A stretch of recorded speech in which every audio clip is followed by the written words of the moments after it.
I'm now in conversation with Abhijeet Manohar. He's the co-founder of Pando, and we're here on the sidelines of AWS's AI Conclave here in Bengaluru. Abhijeet, thank you so much for talking to me here for this special segment.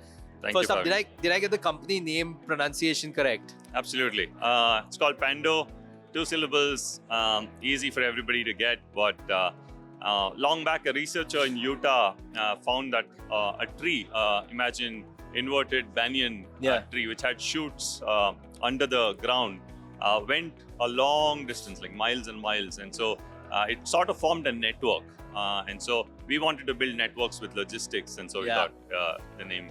That's great. It's always lovely to hear the backstories behind the names and the visions of companies.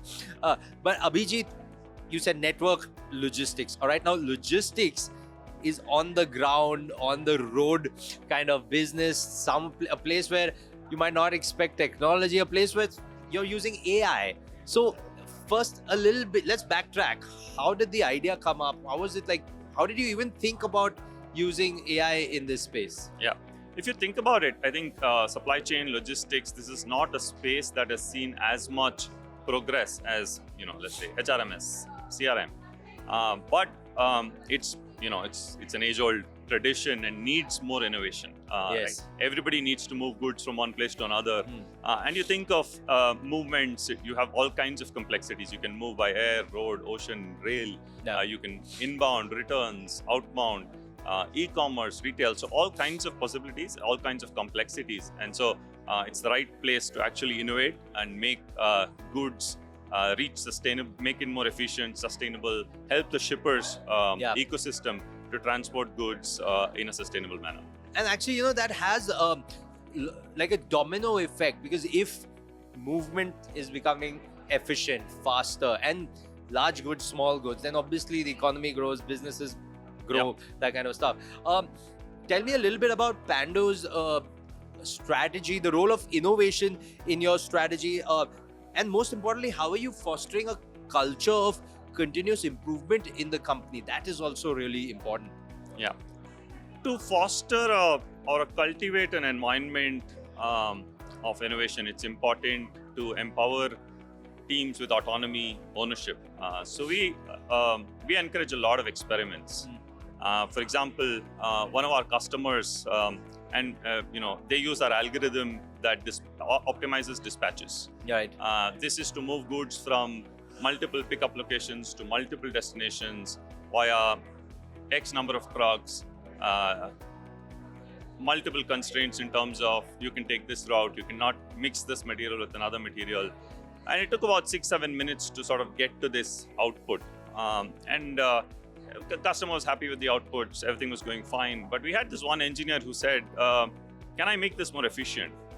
He took this upon himself and reduced the time from 7 minutes to 3 minutes. Wow. Now, this is not net new for Pando. It's not adding anything in terms of revenue. But we encourage such initiatives and reward such acts. And absolutely, because if at the end of the day it keeps the customer happy, it keeps that employee happy, then it's definitely. We also look at the other side though. We measure everything. We ensure sort of data is at the center of every decision you make. The customer is at the center of every innovation that you make. So we obsess over customers' pain points, create a feedback loop, ensure all the insights are passed back, and cross-functionally work on a problem to innovate. Abhijeet, we're here at the AWS AI Conclave, so I definitely want to ask you, how does AWS, working with AWS, help in scaling your supply chain requirements? And when you talk about terms of data storage, in terms of say security, that's really important. How does that partnership help? Yeah, Pando heavily leverages AWS's data and AI capabilities.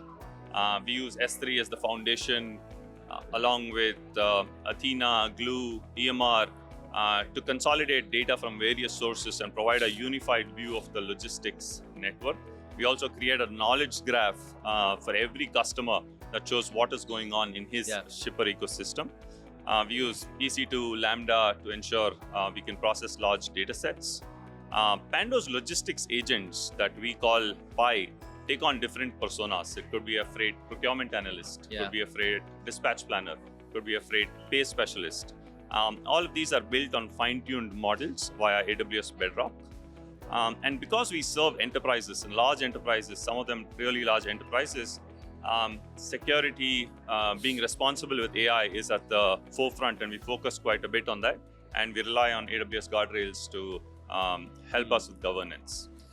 Abhijeet, in your interaction with your clients, and these are like logistics companies, what are some of the biggest barriers that you've seen for AI adoption?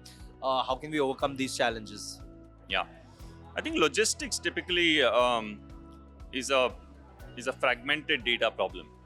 You see that shippers manage logistics and supply chains on multiple systems.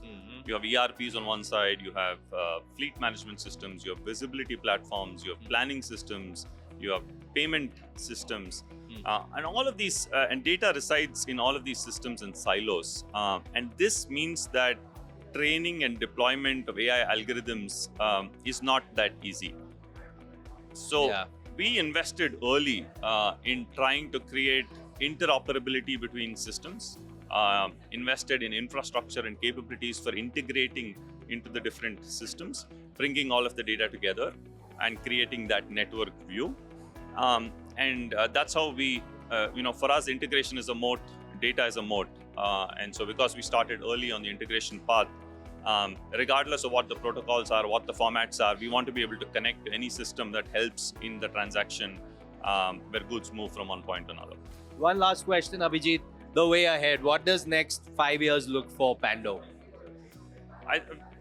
We've the last couple of years, I'd say the last couple of years, what we've done is to go to every logistics user within every existing customer and try to study his journey. What does he do every day? What does he want to achieve? What is as an outcome? And we've started replicating all of his manual tasks as workflows and converting them to agents.